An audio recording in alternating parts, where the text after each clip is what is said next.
site, not probably a lot you could have done about that. Information and understanding that kind of thing was a lot less. Yes. Whether we had a tick, I can't remember. To be honest with you, in that scenario, I think even with the tick, it still suggests, because you were quite a long way where their balcony was, Yes. where the main seat of the fire was, Yeah. I think you still would have undertaken the same procedure. It's just, you know, perhaps being a bit more aware of a safe ring. You were saying about the safe place to sort of go, maybe if there was... In hindsight, maybe into that kitchen. Yeah. Yeah, maybe in the same scenario. So just a little thing to highlight that these guys kind of, you know, we're not making this up, this stuff really does happen, so thanks for that, Don. Right, so, vertical flow paths, the most efficient kind of flow path you can get. A, because you've got pressure from the fire compartment, B, buoyancy, yeah, so the buoyancy is there with the fire. So what we're showing is what you tend to get with this kind of scenario. This one is outside the fire compartment, it's just coming out of this fire compartment, is this area here. You see this is kind of bi-directional slightly, but this is more fully an outlet, and the inlet is actually all the way down here. So you quite often get that. When there's full outlet, what that's kind of telling you is that the inlet is below that sill. It may not be in the same room, or it might be partially, you know, it might be a very large opening with the majority of that opening, like patio doors open or something like that, but it's telling you the air that's coming into that compartment is coming from a lower area than that, yeah? Does that ring true for you? Does that kind of make sense? So, I really do enjoy this video. This is another American video demonstrating what we've been discussing about leaving the ventilation profile in place until you've got everything you need in place. Yeah, so I've been there. I know that guys, some of you will put your hands up. Old school firefighting, jump off as a driver, perhaps think you're helping out, put the front door in while the crews are getting under air, while someone else is rolling the hose out, thinking, right, that's it, I'm going to release some of the smoke out, I'm going to make the opening easier for them, they haven't got to worry about breaking in now. All I'm saying is if that's a decision you make as a firefighter, or if you're instructed to do that, still maintain control of that door. Don't knock it into the point where it can't be reinstituted, because it will make a difference to the ventilation profile of that property, as you will witness in this video. Right, thanks for that, guys. Are you available every Thursday and Friday? Babcock's back to the right. Okay, guys, so I'm not a great expert in American firefighting. But apparently this is season doing some of their out brigades. This is in Newark, Ohio, and kind of this is the kind of station manager sends out in the car, kind of confirms everything. He's in a slight pickup truck, and he comes along just confirming it's notified. They have an initial attendance, but he'll go there first and see if it needs making up before the initial attendance gets there. So as you can see up here, no, it's too much. Small fire up in this corner. Yeah, can we all see that? Yeah. And obviously this is the station manager here. How would you describe that fire at the moment? Okay. It's got the door shut, isn't it? It's not raging. Yeah. It's not raging. Yeah, so it's not raging. So the window's open though, so ventilated but ventilation controlled. Would you agree? Yeah, so there's an amount of ventilation, but it's being controlled by the amount of ventilation. It's now not allowed to be progressed to its full potential because the ventilation is limited. You can see partially the door to the window to the fails completely later on is obscuring some of the oxygen available to the... Is that a stroll around the room? Yeah, full 360. That's the most relaxed 360. It's a casual 360. We don't want to miss anything. Yeah, we don't want to miss anything. So 360 is it's important to point out he did do the traditional anti-clockwise movement for the 360 there. So, yeah, I'm reading this as two things going on here, guys. Either it's been at this size for a while, and the dark tanning on the outside of the building is due to the thick, rich smoke that's been leaving the compartment. There's also a feasibility that maybe the fire was a little bit bigger until it lost its oxygen, like we talked about, that false decay. It's actually decayed back inside the compartment. So some of this could be charring from where it was slightly larger earlier. Would you agree that's a possibility? You're never going to be able to, you know, it's not rocket science, you're never going to say this is definitely what was happening without actually being a mark in this. But as you can see, the progression on this is quite slow, would you agree? Wooden built structure with some ventilation and a definite fire in it. Probably a lot of fuel loaded in there. It's likely to be a bedroom, would you agree with that? Likely to be a bedroom. Connected to the compartment next door, or even the same part of the same compartment, would you say yes or no? Yeah, yeah, right at the top there's a little element of smoke coming through. Still dark. So it's connected in some way, but you would suggest not directly connected at the moment. Or if it is, it's purely because the ventilation is being controlled to a degree that the fire's not expanded that much to encompass that part of the compartment. Or I'm thinking maybe that might be even one of them co-joining bedrooms. It might have a door that's ajar halfway between it. What about any of these windows? Do you think there's a connection? No. There's no evidence of it so much here, is it? A little shut. Yeah, I know. So, sorry, Got all the wagons off to the second 360. just trying to point out the time there. So we've been watching this video for 3 3/4 minutes. Progression of the fire, not dramatic. Yeah, so it's showing that the only reason that fire is not progressing faster, that's one reason is the amount of ventilation available to it. Okay, no one's putting water on it, no one's restricting the fuel from the fire. All that's being restricted to that compartment is the amount of ventilation available. It's held back the fire. I think that's quite surprising, considering the structure of the building. Very limited progression of fire at the moment.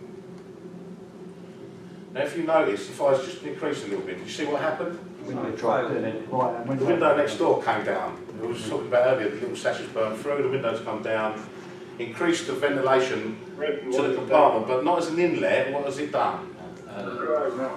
It's acting as an outlet because it's above the neutral plane. Yeah? So it's above the neutral plane, so it's releasing the pressure in the compartment via that window as an outlet, which is allowing the inlet outlet next door, the bi-directional, to allow more, so if you like, the neutral plane's risen due to the released pressure, which is allowing the bottom half of that window to allow more oxygen, yeah? Sucking it in more from the bottom, yeah, because it's releasing more pressure from the top. There you go. See that? There is an element of connection on that horizontal, but again, horizontal flow path's not as efficient. And obviously wind direction is taking a big part of that. So they're joining some way, but also not very effectively. I can't copy you. If you're available, go ahead and respond. We've got a fire up here. Okay, so we've got a fire that's progressing now with the increased amount of ventilation available, the increased amount of pressure released via the window next door. We have had an increase in fire, in combustion in the compartment. But we're still looking at a fire that's been going for nearly 6 minutes. Do you think that's surprising? I'm a little surprised by it. I mean, in a wooden construction with ventilation, you'd expect that to be romping by now, would you not? If you set fire to a bonfire outside in your garden, you'd be doing a lot more than that within 6 minutes, wouldn't it? Yeah, it'd be fully developed. Yeah, I'm guessing they must have some fire protection, like fireproof plasterboard and stuff like that. So Yeah, maybe, yeah, you could be right. Yeah, I mean, it's hard for me to say that. Yeah, it's a fair and valid comment. Perhaps there's some element of fire protection within the So room. we these days we just cover everything up with plasterboard. Plasterboard, yeah. Smashing car. But I'd still suspect there'd be a lot of soft furnishings. You bear in mind, it's probably a bedroom. I'd still expect a lot of fuel loaded in there in regard to wardrobes, beds, bedding, carpet. Yeah. Okay, we see what's just happened. Yeah. They've just gone in through the bottom door. Yeah. Picked up.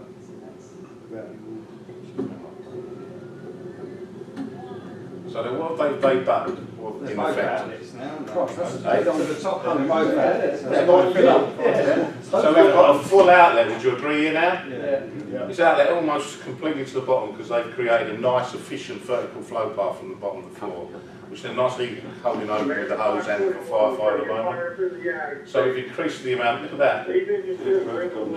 Because I've done this a few times, I can tell you that door was open just after 6 minutes. In a minute's development, we've gone from something we could barely see through a window into something that's now out and up the outside of the eaves of the building.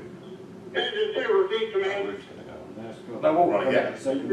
What's that calling out for, even before this point? What's that screaming out for? It's that external attack here with your cord entry into the compartment. would have maintained the bi-directional flow of the compartment sufficiently, wouldn't have pushed the fire into any other area, would have definitely a cooling effect if not put it out. Coming out all through the rooftop and stuff. There we go. That's the main run. See how much this is pressurising this compartment here, how the gases are coming out under pressure. Things are being pushed out of the compartment, it's just pushed its way out now. You see that, and these gases are actually igniting on the outside as they're meeting the oxygen and reaching their flammable range. Yeah, so they're getting the right amount of mixture of oxygen. If you watch out that window every now and then they ignite. So they're coming out as gas. I don't think we've not charged the hose yet, because this needs to charge first.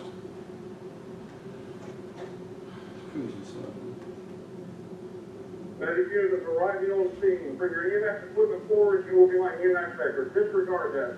The North Medic is on scene. Fire here in the front of the building. Granville Medic, come all the way out. Stop short of the intersection. You're going to be my EMS sector. Okay, now these gases are fully igniting this side of the compartment now.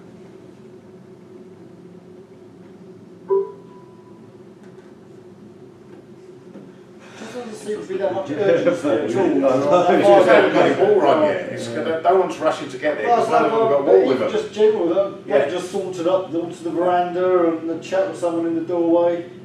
There you go. Hey. So this kind of over-indulgence in internal attack, really. And so, even so, you see now that jet's been put on there, fire's nearly out, it's quite effective. So, obviously, a single core jet off of 45 was more than sufficient to deal with that. So, if they could have put that through the window much earlier, that would have been quite an effective method of tackling in the first place, would you agree? Also, controlling the door till they were ready to go in with charged hoses might have been a good idea, rather than opening up that flow path.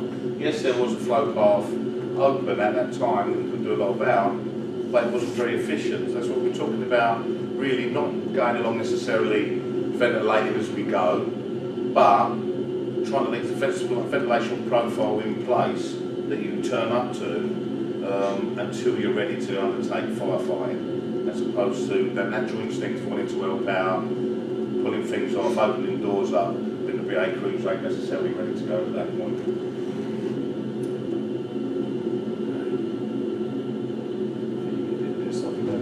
Yeah, you would start off like yeah. Watching it go from nothing to taking the roof on. Oh, well, they even want to turn the truck around before they... So any questions on that, Up to guys? the end of the road, turn around, came back again. Any questions? Positioning's everything.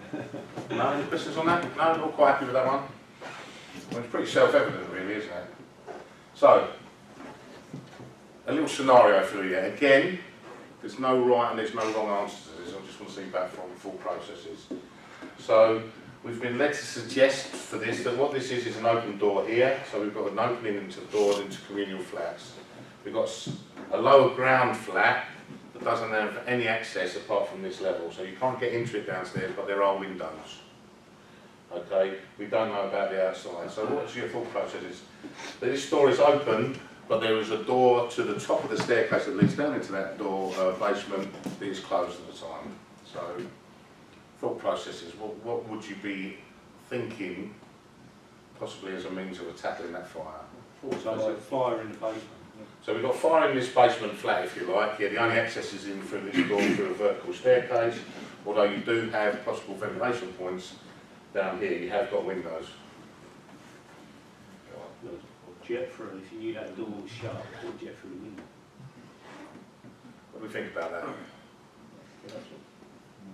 As soon as you open that door there, everything's going to come straight up like a chimney effect. Got, let's say that there's a door at the top of the stairs though. Would we contemplate closing that first if it wasn't shut already? Yeah, if you The knew ones at it the top of the stairs, yeah. if you knew it was shut, you'd go straight through that window. What do we think about that? And as I say, there's not a right and wrong answer. And for me, I think any, with a very difficult situation like that, you're going to have to run through the mill 3 or 4 as an officer in charge, 3 or 4 scenarios until you pick the one you're most happy with. So we're suggesting that Mark's suggesting that maybe making sure that door's closed, the one that's inside here, the top of the staircase, and then following a good 360. we might ascertain what, there might be something around the back. Like a garden flat, might it? Yeah, you might be somewhere around the back that you can make an access point to. Maybe make your way. Do we know the fires in that front? Fire's here, Right. yeah, so we can see blackened windows, that's all we've got a view of, is blackened windows in that area. And we've got a closed staircase in on the inside, this door's open. If in an ideal world the occupants run out and said, I'll shut the door, there's a fire in that room, Yeah, and everything's shut, then you go straight for that one, you go. yeah. If you didn't, then you'd probably do a 360, go around the back, see if there's other members. The worst thing you want to do is go through that front door, open the next door, and go down. There's not going to come upstairs. There again though, if you've got blackened windows, the only way you can get anything in there is to smash the window. Once you start that, you can't shut it again. Yeah, you know, so Then you've lost the ability to control that. At least if you go in the door, you can go. yeah, so we've got to weigh out all options here. So yeah, you're quite right. So perhaps a means of getting the window open without smashing it might be better if that was a feasible thing. Sometimes we used to be able to. If there's no people in there, there's no point risking a BA crew, is there? Huh? If there's no one in there, there's no point risking a BA crew if you can buy from the Yeah, I outside. think that's the main thing that the authority are trying to get across here, guys, is your DRA at the incident. What's most important? Obviously, saving life is really essential. But once you've ascertained if there's no life risk and there's no limit fire, what's the point of risking your crews then maybe making an access down a stairwell when there might be a means of doing it from outside as a means of safe systems of work? Doesn't mean it's the wrong answer. They're just trying to say is what they're getting you to do is think about all avenues and aspects of tackling the fire.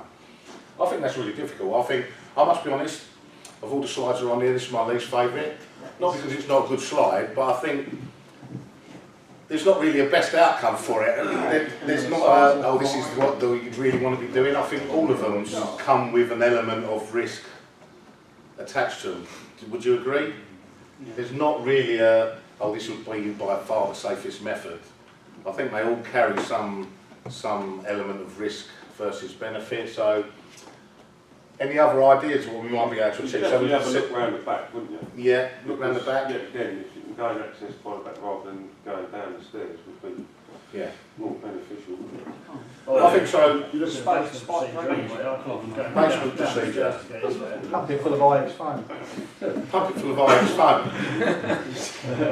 Yeah, we can skip through that scenario later on this afternoon, then can we? You know where we're going with that Balmoral Bar. But yeah, so yeah, they're all concepts. They're all concepts that might work.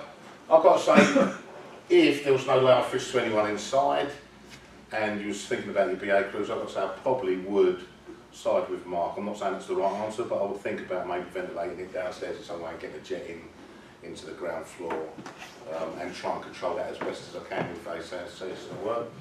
I think, not 100% sure, and this is just me giving my opinion, it doesn't mean it's any more vindicated than anyone else's opinion. I think if there was a life risk involved, although the chance of survivability in there, unless they were in another compartment, then I might try and think of a safer method of getting a crew down the staircase. But again, you've got to be there and you've got to be able to really see the best outcome. What about you, Carl? What was your thoughts? Well, I mean, you're sort of saying about going through the front window there. I mean, I can't really tell by that picture. It's very small. You've got two spike little... railings. There. Sorry? It looks like you've got spike railings. You've got spike railings here, and then there's a little bit of a staircase here, I think. There's a staircase down. Yeah, it's still difficult. Yeah, I think so. It's a tricky one, but that, I mean, the picture, isn't it? Yeah, About pictures the size of without the outside size and of the fire, the loading in there, what the smoke's looking like, how hot it is. I think it's a tricky one. Yeah, it is a tricky one. We'll all agree then in that regard, it's a tricky one. Yes, but at least it's the thought process is there. We're thinking about perhaps what you might not have done, and I'm probably doing a lot of you a disservice, but at least coming across this morning, now we're thinking about the effects ventilation might have, as opposed to just saying, oh, let's do this, or let's do that, you know, let's go in from the top of the stairs. Now we're thinking, well, maybe by opening the top of the stairs there, if we don't control that, then we've opened up a nice vertical flow path that's going to be bi-directional, and my crews are going to be going through that. So you might think to what potentially previously might have been a little bit of abject thinking or abstract thinking and breaking the window and putting a jet in from ground floor is now coming to the thought process. And I think that's all the brigade are looking for you to do, is to consider all options, open up the toolbox. I'm not a great lover of that phrase, but open up the toolbox and choose the right option or the best suited option at that time. But for me, I would say that is probably one of the most difficult slides on here. So why flow paths important? Flow paths connected to the fire can dramatically increase its intensity and cause additional fire spread, as we saw with the Ohio video, very gamely demonstrated. Operations conducted in a flow path connected to a fire, which is coming towards firefighters, can place them at significant risk. So we understand that with a bidirectional flow, while you're travelling to the fire, then potentially you are in quite a hazardous environment. It may assist you to get to the fire, locate where it is. Having control and not ventilating the compartment elsewhere may be a good thing, but at that time you're travelling in there, that is a risk. Yeah, you're in more of a risk travelling in that flow path than you are if you're off to the side of it or in another compartment. The higher the temperature and velocity of the gases, the greater the convective energy transfer. Convective energy in a flow path can reach speeds in excess of 20 miles an hour. As I say, there's not many firefighters that can manage that speed, 20 miles an hour. The convective energy. So basically, as you understand, once ventilation takes place, even in the bidirectional, as the gases start to leave, they create an area of low pressure, the new fresh air is going to come in. That fresh air is going to promote a quicker rate of combustion. A quicker rate of combustion is going to increase the amount of flaming gases or hot gases leaving the compartment. This is going to increase the speed of the air coming in. You can see it's a bit like, exactly like an internal combustion engine works. The more you leave that ventilation in place, the more you're going to get an increase in them gases, the quicker the transfer of heat energy and the quicker the combustion process can speed up, and the more heat, the more speed you're going to generate. Does that make sense? Anyone remember cars with carburetors in them? No. Yes, come on, own up. What was the best way you could get your car to go faster with a carburetor? Great big air filter stuck on the front and a pair of twin Webbers. Increase the intake, yeah? Increase the intake of oxygen into the area where the gases mix with the petrol. And then how do we speed that process up, even make it even better? Well, turbocharger, obviously, yeah. I'm thinking more about the other end. Oh, yes. Big exhaust on the other end, yeah? Increase the size of your intake, increase the size of your outlet, and your engine in the middle is going to go faster. And that's about the simplest term I put out. Sorry for you guys who are all about fuel injection and Well, they're not power steering. We come from a time before there. But yeah, it's quite a simple aspect of it, and that's exactly what that's all you was doing, increasing the intake, increasing the outlet, and you get a more proficient fire or a more proficient engine. So getting control of flow paths. Assess the wind direction and strength, we've covered that, yeah? Understanding where the wind is coming from, understanding where your flow path is going to go is really important. Externally attack if appropriate. I would say, for me, that's high on the list. If at all appropriate, if at all possible, one of your first considerations should be external attack. Yeah, you've got other considerations to take into place, but they should be high on the list. Select the best point of entry. Yeah, so when you do your 360, ascertain if going through the front door, let's be honest, we will pretty much turn up, there's the address, let's go through that door and go to the fire. As opposed to sometimes going around the other side, ascertaining where the best direction, what wind direction is travelling in. I mean, how often have you thought about wind direction and going into a normal domestic 2 up, 2 down? Very rarely. Perhaps after this point, you might take it in. I'm not saying it's going to be at the top of your list, but it might feature somewhere on the list to make a consideration. To know what, going in the back door, without the wind at our backs, increasing the wind going the other side might just be a better benefit or better benefit to us when we're making that point of entry. Leave doors closed until ready to enter. Maintain integrity of doors whenever possible. No unplanned ventilation, so coordination without, resist the urge to think you're helping out, increase the visibility by opening the window. Close doors to possible unaffected compartments. We call that anti-ventilation. Particularly when firefighting. We'll talk about that a little bit more in detail. Communication and coordination. So, I like to think of, I'll tell you what, I'm going to do you a very quick drawing. We're having a bit more debate and discussion. Can I just ask on the previous one, where it sort of says external attack if appropriate, when is explicitly not appropriate? When would it have been explicitly not appropriate? Good question. You still saw lots of stuff Yeah, on, you know, it's- when it works. When it works, yeah. When So, is it so let's not? consider maybe the positioning of a casualty, maybe make it less. I only asked that because even on the first bit, it just sort of says, you know, it says even though jet in train doesn't affect a casualty in there. Yeah. So it didn't give many reasons when you wouldn't. when you wouldn't. Yeah. Yeah. No, that's a fair question. To be honest with you, you've caught me on the up a little bit. I can't say I can think of a lot of reasons why you wouldn't necessarily consider external attack initially as a form of putting it into a compartment, other than just accessibility to your crews, that kind of thing. Maybe you need to go in and control conditions you haven't got external ventilation. So basically, rather than, you know, when it's not externally ventilated, then don't think about necessarily making it. Just to Go in and gas call, you know, if there's the opportunity to go and internally attack, rather than smash a window to externally attack, go in via the thing. But once it's ventilated to the outside and you've got, you know, you've done that DRA and you've understood that you can now safely do that, I would say that's kind of the idea that the brigade want you to go towards, is that it's a very viable means of getting that fire under control straight away. So, anti-ventilation. So I'm going to take you again down another area of, not contention, but just thought processes. Can't remember how many doors there are now. On that one there, one there. This one could be closed. So if it's like that, it's a closed door.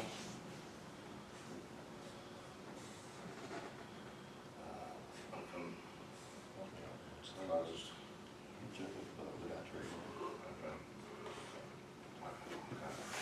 So these are all just squared off built rooms. Okay, that's where the fire is, and here, open window, closed window, open window. Where's the fire? Probably won't recognise it, but that's out there, and we are in this compartment. Okay, so fire down by the U-site area. Okay, we're not going to say how large the fire is, there's just a fire there that's evident. We've got smoke travel throughout the building at the moment. We've got a number of casualties, we're not sure how many, and we've turned up with limited resources. Okay, what we've turned up is the first appliance has got here, and that's all that's in place at the moment. Thought processes. How are you going to think about tackling that fire? How are you going to search for your casualties? What are you going to prioritise? Searching for casualties or putting the fire out?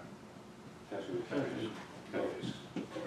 When you go in that compartment, first of all, you're setting safe in there while that fire's doing what it's doing, not to search.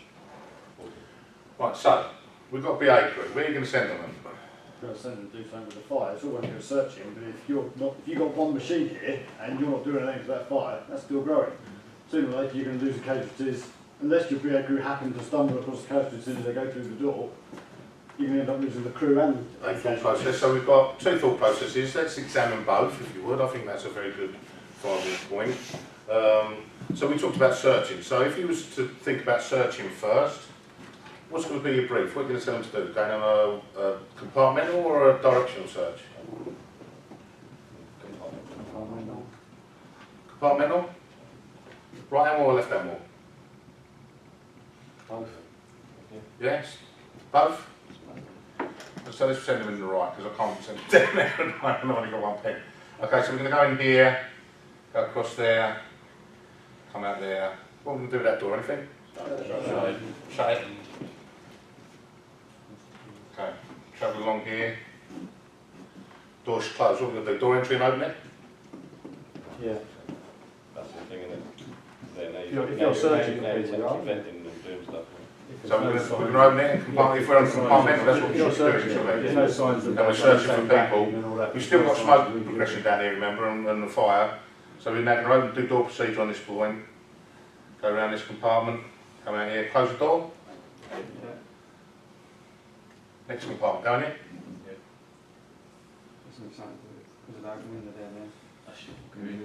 Close the door.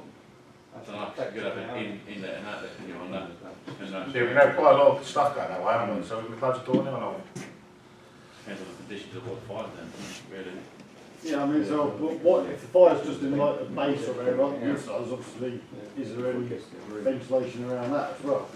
We're going to just say this is a self-contained compartment, yeah? So, There's no way perhaps I'm not being specific enough. You're going to have to bear with me, I can't give you every eventually, but let's just call that compartment on the end, yeah? So you're right, there's going to be lots of pressure built up there, loads of smoke flowing in all these compartments. We're going to have an element of flow path that direction, yeah? With smoke leaving there. You're going to have some coming this way, some of it coming out this way, some coming in this way. But that probably, being the one that's nearest, is going to have quite a lot of velocity of the gases leaving out. But it's still going to be filling everywhere else up. So we've searched that far. What are we going to do now? We're going to close down the door on the fire compartment, or we're going to go in there and search? Are we going to firefight now? Knock it back. We're going to knock it back? I personally would knock it back. Anyone else differ from that? Or Knock it back. knock it back and then shut the door, or go in there and firefight? You do the compartment intro, so that's your next compartment. Done all the Where the search. fire is. Yeah. So you go in Go in there? there. You have a look, go in there, put some water on it and have a quick look round. And then depending if you've got another crew ready to come in, you go and firefight. So we're going to go into that compartment. You can look in the door, you can look in the doorway. Well, If do a bit of you punch can spray. see on the fly, if the neutral plane's not come all the way down, you can Yeah. see around there using the light of the fire. You can see there's no casualties in there. Yeah. Might knock it back, shut the And shut door, door, give carry it a door on it, and then try and Again, search guys, the room quickly. Please all join in, because there's no right and wrong to this, honestly. It's just thought process If- again. This is If what we're neutral talking about. planes come right down and you can't tell what's in it, you can't even possibly even see exactly how big the fire is and what's the light. Yeah. Then, So you're going to put some water on the fire and shut the door down for the time being, yeah? Yeah, it depends what, if you've got any other machines, but you get on top, you have to look in it, and some of them So I wouldn't have been searching the other 3 rooms first, just because that's the fire's the uncontrolled bit in there. In fairness, what should happen here is that's open, there's a compartmental, you should just be casually sweeping them. This is more like directional, to be fair. This is more like right-hand directional. But then if that's only a So you should corridor. be sweeping them and shutting the door, sweeping them and shutting the door. But then, you know, if that's quite a big compartment, you're not necessarily going to see around it. If you're searching, you're probably going to go and have a look, aren't you? So we'll put a bit of water on there, come back, search these compartments, back to this point, and then go down and firefight maybe, or... You'd hope not. What other scenario then? Firefighting? Go straight in? Initially knock it down. Initially come in. So what are we going to do with these compartments, any of them? Do anything with them? Just travel straight past? So you're saying But shut the then door? you create a big... I'm trying to just get full processes and get you thinking about it. I think you sort of go on your way through, you go to fight fire, you have a look with a tick. And then by the time you're there fighting fire, the next machine should be there to search. Yeah, hopefully. And that's, you know, I think by the time you get to the third room, you're on whistle, you're out. Yeah, so the DRA wise, you're driven by what resources you've got. So I am making it particularly difficult for you, but hey, this is I think training. you're definitely going to have a look because you might see someone land there. You might say you're running lane there, so I'll come to that in a minute, and that's a really valid point, Sean. But so at this stage we're talking about search. So now we're talking about firefighting. Are we going to do anything on route search? So now we decided, you know what, we can see with the tick that the fire's coming from that direction, a bit of a flow path this way, but our gases are travelling here. I still say you can't just fire like, as soon as you're coming out of the compartment, you can't just fire something down just to call it while you're looking, while someone's... So what are you going to do? Are you going to come down here and tap on the fire? What, anything you're going to do on route? So if doors are open, I'll have a look in with a tick, have a quick Yeah. look. I mean, it might be smoky in there, it might not be smoky in the room, so you're going to have a look, aren't you? Yeah. On your way to Yeah. fight the fire. And then by the time you've done that, next, and then they will search. Okay. I will be shutting the doors on the way down. And shut the doors on the way down. But then you create a tunnel position where you've shut all those off.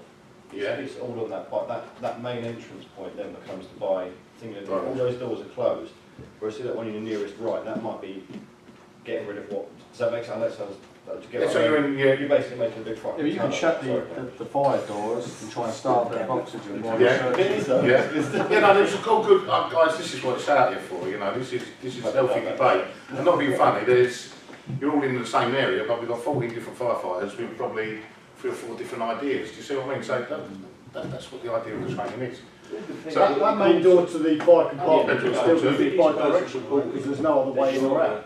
Search and fight fire. If it's not possible reported, you just put it down. I mean, let's be honest, the likelihood of this happening in London, certainly in London, very unlikely. let's take it out to maybe Biggin Hill where they're getting a little bit, you know, someone might not be there for 2 minutes. Possibility of this happening in a doctor's surgery or something is feasible. What I'm saying, it is feasible, that you might be low on resources for a little while. So what I'm going to give you is a little analogy and we'll talk through this, and please feel free to shoot me down, I'm big enough to take it. So the analogy which I quite like with Mr. Steve Collins advocates, who's one of the guys who's very much behind this delivery, as well as our managerial staff obviously, is that if you think about going for this is an analogy obviously, it's not real, I wouldn't really take my kids out into the field with them, run right, but you've got a couple of kids with you, you've gone for a walk in the countryside, big field of corn about this high, and they go play, start chasing each other around in the field of corn. And they're running about, and you can hear them, but you can't quite see them. And suddenly you become aware on the other side of the field, combine harvesters like that. What are you going to do? Are you going to spend your time shouting and chasing your kids through the corn, or are you going to run to the combine harvester and get them drive to start? Combine harvester. Not a dissimilar scenario. Where's the combine harvester in this scenario? The fire. Yeah, children around here somewhere, but at the end of the day, if you remove the hazard, the opportunity for a better outcome is increased. It's not necessarily the right answer, because you could just as easily go into that field of corn, go, come on kids, and they come straight back to you. That's a possibility. So we can't cover every advantage, but as an analogy, I think it suits this scenario quite well. Yeah, so let's have a talk through it. So on this side, if we could reach both sides of it, you'd obviously do that. But on this side, because they're not windows, there's limited access to oxygen in this side. Yeah, so for me, there's compartments full of it, but beyond that, there's not an awful lot. But I would still close them down. So what I would do, this is my opinion, feel free to agree or disagree. I'll come in, I'll try to make sure that someone's got door control on this door. Because you're right, you'll be in the flow path when you're doing this as a procedure, but if you control the amount of ventilation going to the compartment, the opportunity for fire progression is reduced. Yeah? And we've got an open point here, it's acting as the main point of ventilation at the moment. So even though you're shutting it down here, the opportunity is, if it increases, it's still going to go in that direction first. Yeah, so as we come along, check in, quick scan, I like that, we said, quick scan into the room. If you see a casualty, obviously you're going to grab a casualty. We're not trying to, we're not advocating in any way, shape or form, you see a casualty and you ignore them and save them for later. Yeah, we're not advocating in the hallway, you see a casualty there, but you've got your mind fixed on the combine harvester, so you're stepping over your kids as you go. Yeah, so the idea is that when it fits. Yeah, so as you were saying, Baz, come along, shut this door. Yeah, I'll give a quick scan, I don't spot anyone. Got an open window at the back. What have I done now? What have I done potentially? I'll shut that door. One source of oxygen. There's a direct flow path, a direct availability of oxygen to that fire that I've closed off straight away. If there's somebody in that compartment that I've missed with my scan with my tick, is it going to get any worse for them? No, I'll shut the door. No more the smoke can go into that compartment. In this compartment, the window's open. So the likelihood is going to get better for the fire, for the casualty in that compartment. Yeah, you don't know the extent of their injuries, but the possibility is if they've just gone unconscious because of lack of oxygen, you've now closed off the smoke and allowed it to ventilate through a window because it's still open in that compartment. The opportunity for them to be in a better condition when you find them later on than when you started is there. Would you agree or not? Yeah. Yeah? This side, close it down just because you don't want to prevent fire spread, and the same reason behind. So this compartment, quick scan, don't see the casualty. There's a casualty in there, but we didn't see him. Smoke locked and that was behind a chair. Close the door. Is it going to get any better for the casualty? No. No. It's going to get any worse? No. No. You've prevented the fire spread and smoke spread into that compartment. So, yes, you haven't found them, yes, you haven't pulled them out of the building, but at the end of the day, you've not put them in the worst scenario than they were in already. Continue that all the way down. Slowly, what you're going to do is decrease the amount of oxygen available to that compartment until you get water on it. Yeah, get some water on it. Your choice is then yours. Do you carry on firefighting? For me, I'd get as much water on it as I could. Shut that compartment down, so I've now put passives back in the compartment and restricted it from oxygen. And then even if I was sitting on one own, from that point away from the fire, I'll start searching for my casualties. Yeah, is that a pretty good outcome for that? Anyone got a better idea for it? Anyone think that's a really rubbish idea? I'm up for it. Yeah, obviously, ideal scenario. It's a game, yeah? We're talking about a training environment. But it's a full process that we can think about, well, weighing up against saving savable life and putting water on the fire is really important. And I think some of this aspect has come from, if you think about some of the worst case scenarios we've had, and I'm not here to vilify anyone, but you think of perhaps what I used to deliver on my own course when I was back in training, the Blanger incident. Very unfortunate chain of events led to 2 firefighters losing their lives. And we never know what would have happened, but definitely the fact that they were given false information to go into for a second casualty and travelled above a fire that hadn't had any water put on it would have been, you know, an outcome that would have made that incident go to its final outcome, if you understand what I'm saying. Perhaps, if they hadn't got that false information and could have got the opportunity to put some water on, they might have had a different outcome. So I'm saying, it's all the time the hazard is out in there, you don't know what's going to happen. Remove the hazard and then deal with the consequences afterwards might be a better idea. Does that make sense? Obviously that completely changes. You come in the store and you find family of 3 in here, you can only get family of 3 out, by all means. Yeah, and if that goes along all the way, you're going to have to think of different things. And obviously once you practice anti-ventilation, then you need to, the control and command goes up, doesn't it? Because then as other crews become available, what you don't want is an extra coming in and open them up, looking for casualties behind you while you still haven't got any water on the fire. So there's a lot of control needs to go into place with that. Now if I put this back all the way into the context of what we were talking about in the first place, which was this being a forerunner or the base or the groundwork for PPV in the future, you have to do this. If you want to use a PP fan to get as much pressure as you can into the fire compartment to then vent it and put the fire out, you have to anti-ventilate the room. Otherwise you lose all your pressure elsewhere. Okay, so it's also about working the ground rules. It's also a viable technique for tactical ventilation, but it's also laying the groundwork for where we're hopefully taking things in the future when you might be thinking about controlling compartments with pressure. You have to get the pressure to the fire compartment where you need it. If you let it dissipate throughout the building, then it won't do, there'll be no point of a fan there. Do you agree with that, guys? Does that kind of make sense? So if you've only got, say like, take that scenario there, what you've just done, you've only got one crew going in now. Yeah. Now it's heavily smoke logs. And as you're progressing in there, you heard a murmur from, you don't know where it's coming from, what would you do then? I would probably still go for the murmur. If I heard what I thought was the science of life, I've got to be honest with you. I think that instinct, you will all be sitting there in that uniform if that instinct was with you. You're never going to ignore what you think is the science of life to save a life. For certain, I'm not going to ignore it for what I thought was a murmur. If you're mistaken, then you're mistaken, aren't you? And deal with the consequences afterwards. But all I'm trying to say is if there's no, rather than searching, you know, you might search all of that area and then they'd be in the last room. It's always the way when you lose your car keys, it's always the last place you look that you find them, isn't it? You search the rest of the house first.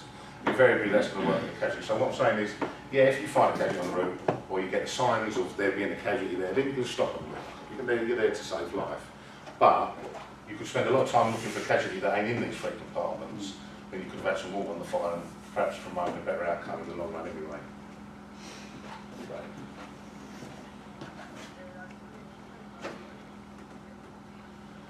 Right, and maintaining the integrity of doors. So this is, we're now talking about your dam mop and stuff. So you'll all be pleased to know that East Greenwich. You might need to stop pressing your button. Oh, right, sorry. I thought I was doing that in the. Gone backwards again. Yeah. Where were we? So for maintaining the integrity of doors, Felham, East Greenwich, Barstow, where else have we used to do it? All the rigs being revamped.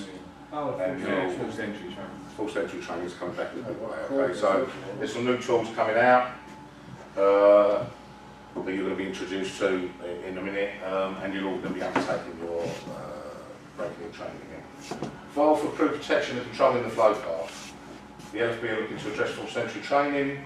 New piece of equipment coming out to replace the CF2 with a greater spreading capability and battery operated RTC tools and combi tool. Right, okay, so this is just, and I'm sure that Don's helmet looks very similar to this.